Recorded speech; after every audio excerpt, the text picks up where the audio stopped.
Good morning student. आज हम Hindi part 2 जैसी करनी वैसी भरनी पढ़ेंगे।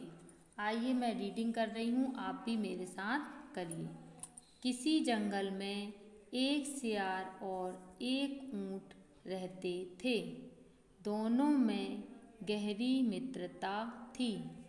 एक दिन दोनों ने नदी के उस पार तरबूज के खेत में जाने के लिए सोचा।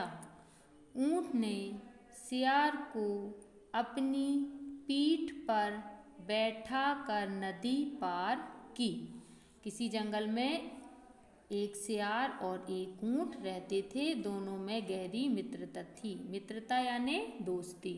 और दोनों ने नदी के उस पार तरबूज में खेत में जाने की सोची और दोनों चले गए। दोनों तरबूज के खेत में गए और तरबूज तोड़ तोड़ कर खाने लगे। सियार का पेट शीघ्र भर गया और वह हुआ हुआ करने लगा। ऊंट ने समझाया, मित्र शोर ना करो, रखवाले जाग जाएंगे। परंतु सियार ना माना। वह कहने लगा, भोजन के बाद गाना मेरी आदत है ना।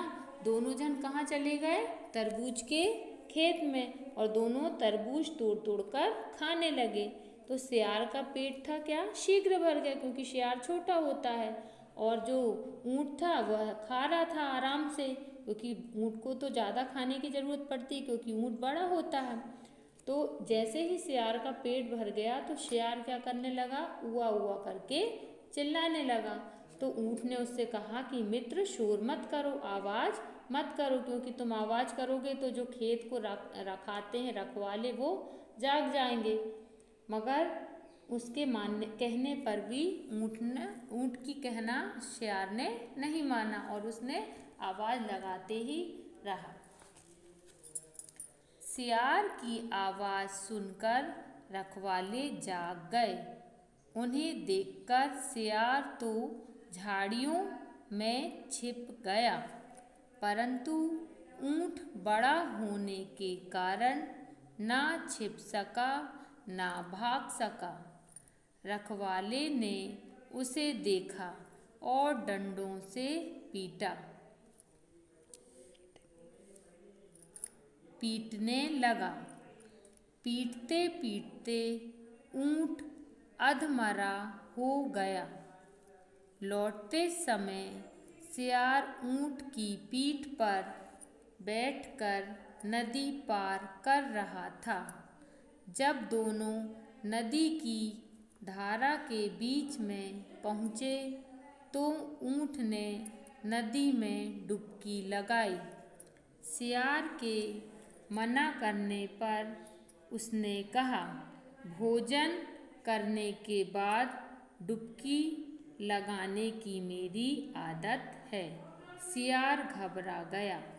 ऊंट ने फिर डुबकी लगाई।